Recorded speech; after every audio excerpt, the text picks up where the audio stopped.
8. Kidney transplant करने के बाद तुमने उन बॉडीज के साथ क्या किया? हमने सब जगह छान मारा। ऐसे कैसे हो सकता है कि इतनी सारी बॉडीज को ठिकाने लगाते हुए तुम्हें किसी ने देखा ही नहीं? क्या तुमने उन बॉडीज को अपने घर के पास कहीं दफन किया है? हमें वो सब करने की जरूरत ही नहीं पड़ी। बॉडीज को हमने घर के पास वाले कनाल में फेंक दिया। हाँ, और कपड़ों को जला दिया। उस कनाल में कई भूखे मगरमच्छ होते हैं। वो बेचारी बॉडीज मगरमच्छ का खाना बन गई होंगी। ये कहते हुए अश्विन के चेहरे पर एक अजीब सी हंसी थी। उस हंसी को देखकर सोनाली काफी डर गई और शायद इस हंसी को अब वो पूरी जिंदगी नहीं भूल पाएगी। अपने लविंग हस्बैंड का ये रूप देख के सोनाली सुन्न हो गई थी। उसे भरोसा ही नहीं हो रहा था कि जो हस्बैंड उसे इतना प्यार करता था, हमेशा उसका ध्यान रखता था, वो एक मर्डरर है। वो सब बॉडीज, वो सारे एविडेंसेस उन मगरमच्छों के पेट में होगी। तुम कितनी भी कोशिश कर लो, वो एविडेंसेस तुम्हारे हाथ नहीं आने वाली। शहर इंदौर। यहाँ डॉक्टर अश्विन नाम का एक जाना माना डॉक्टर रहता था। सोसाइटी में उसकी काफी इज्जत थी और लोग उसे काफी मानते भी थे। पर इस परफेक्ट लाइफ के पीछे छुपी थी डॉक्टर अश्विन की काली करतूतें। एक मर्डर जो सोसाइटी के हर उस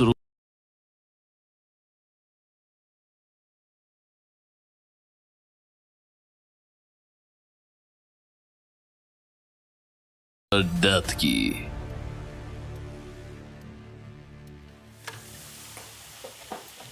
सोनाली शर्मा, डॉक्टर अश्विन की वाइफ, आज अपने हस्बैंड के लिए खाने में कुछ खास बना रही थी। आजकल मूडी चल रहे अपने हस्बैंड को रिझाने का ये उनका प्रयास था। बिरयानी से लेके ककड़ी के रायते तक खाने में सब कुछ डॉक्टर अश्विन के पसंद का बना था, पर उन्होंने खाने को हाथ तक नहीं लगाया। डॉक्टर अश्विन गहरे ख्यालों में खोए हुए थे और उन्होंने ये तक नोटिस नहीं किया कि सोनाली ने उनकी पूरी प्लेट बिरयानी से भर दी है। अश्विन, क्या हुआ है तुम्हें? चौधरी मिसिंग है। अश्विन की आवाज में थकावट साफ नजर आ रही थी। क्या क्या मतलब? मिसिंग है? वो कैसे? कल रात के बाद चौधरी को किसी ने देखा नहीं, ना ही किसी को उसने कांटेक्ट किया है। पर उसके घर वालों में से तो कोई उसके कांटेक्ट में होगा। डॉक्टर अश्विन अपनी दाढ़ी को खुजाते हुए फिर से सोचने लगे। चौधरी डॉक्टर अश्विन के यहाँ काम करता था। अश्विन एक आयुर्वेदिक डॉक्टर होने के साथ ही एक छोटी सी गैस की एजेंसी भी चलाते थे। डॉक्टर अश्विन अपने प्रोफेशन की वजह से काफी बिजी रहते थे और इसी वजह से उन्होंने गैस एजेंसी को संभालने के लिए चौधरी को काम पर रखा था। गैस एजेंसी के साथ ही चौधरी क्लिनिक में भी मदद करता था और बाकी सब वो काम करता था जो डॉक्टर अश्विन उसे बताते थे। चौधरी अश्विन की फैमिली का हिस्सा बन गया था। काम के सिलसिले में चौधरी अक्सर डॉक्टर अश्विन के घर आता जाता रहता था। धीरे धीरे वो सोनाली के भी करीब आ गया था और उसे अपनी बहन मानता था।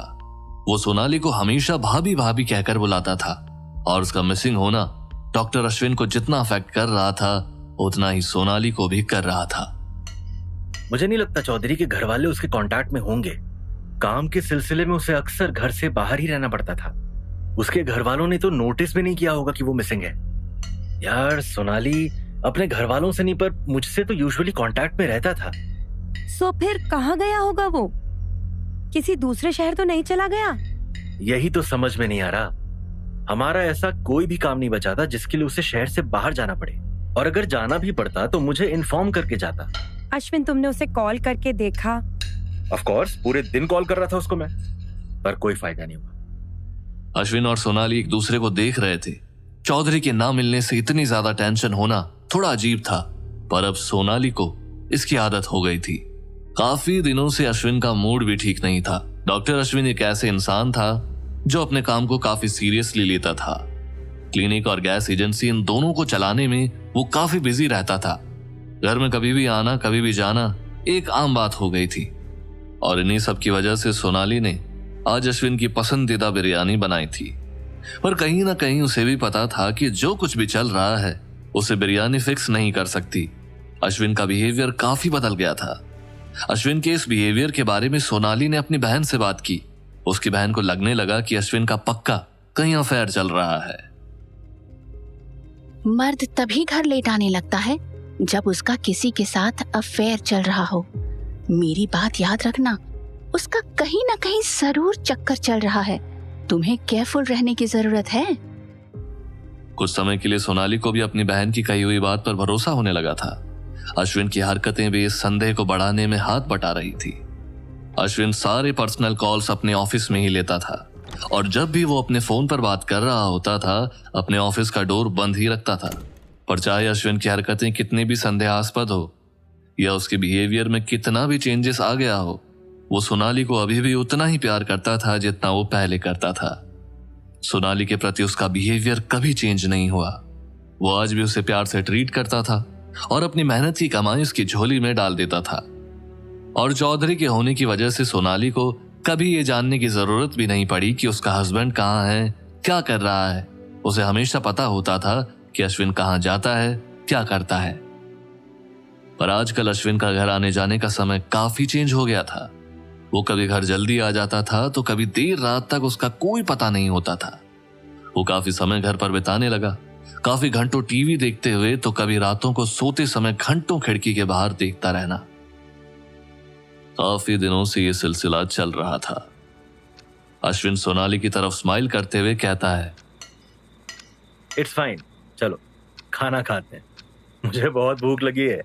पर चौधरी, उसे छोड़ो, बैठा होगा कहीं किसी कोठे पे, मैं कल सुबह उसे ढूंढ के लाता हूँ। अश्विन की बात पर दोनों हंसने लगते हैं। काफी दिनों बाद सोनाली ने अश्विन को हंसते हुए देखा था। वो तो भूल ही गई थी कि अश्विन हंसते हुए कैसा दिखता है। लंबे समय बाद इस घर में हंसी की आवाज आई थी। अश्विन के बिहेवियर ने तो सोनाली को टेंशन में डाल दिया था। अब जाके कहीं उसे थोड़ा अच्छा फील हो रहा था, पर हाँ, उसके मन में अभी भी थोड़ी बेचैनी थी।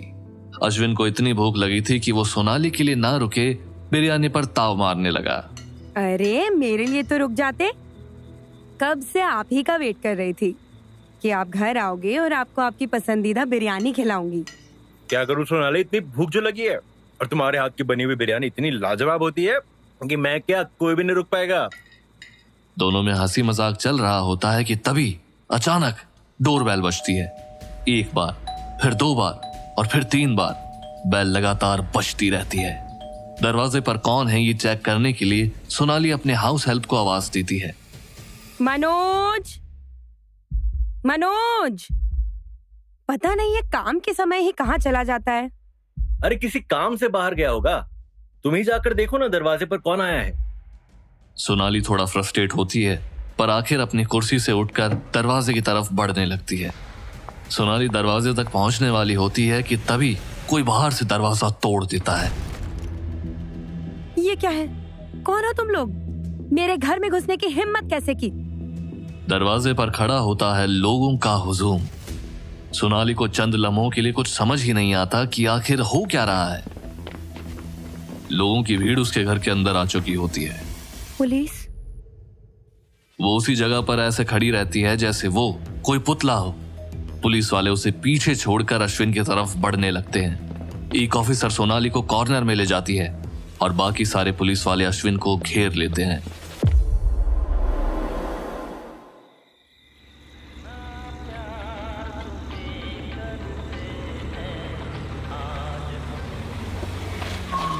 अरे कौन है तू? अरे मरना क्या तुझे? अरे मरना भी है तो किसी और ट्रक के नीचे, मेरा नहीं। बाजी मुझे मरना नहीं है, पर पिछले 2 घंटे से इस हाईवे पर खड़ा हूं, कोई लिफ्ट ही नहीं दे रहा था। घर जाने में भी बहुत देर हो गई है, सोचा ट्रक के सामने खड़े होकर उसे रोक के लिफ्ट लेता हूं। हाँ चल आजा। कहाँ जाना है तुझे? छोड़ देता हूँ, बस आगे तो ऐसी हरकत मत करिए। बहुत शुक्रिया आपका। हाँ कहाँ जाना है? बस आगे वाले टोल नाके से लेफ्ट ले लो।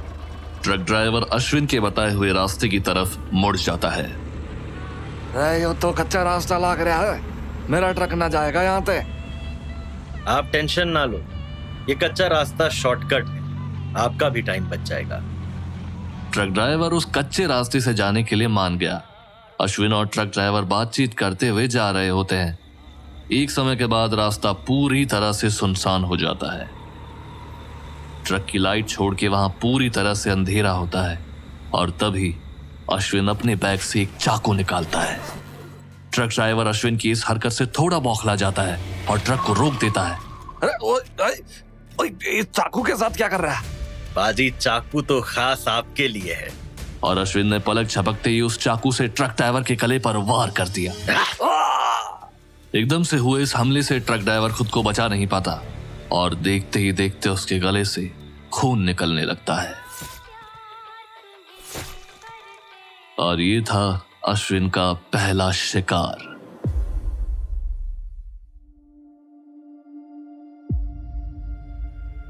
ऐसे कियोटिक सिचुएशन में भी अश्विन बहुत शांति से बैठा होता है।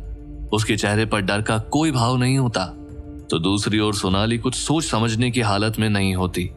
उसने सपने में भी नहीं सोचा होगा कि उसके घर कभी पुलिस भी आएगी।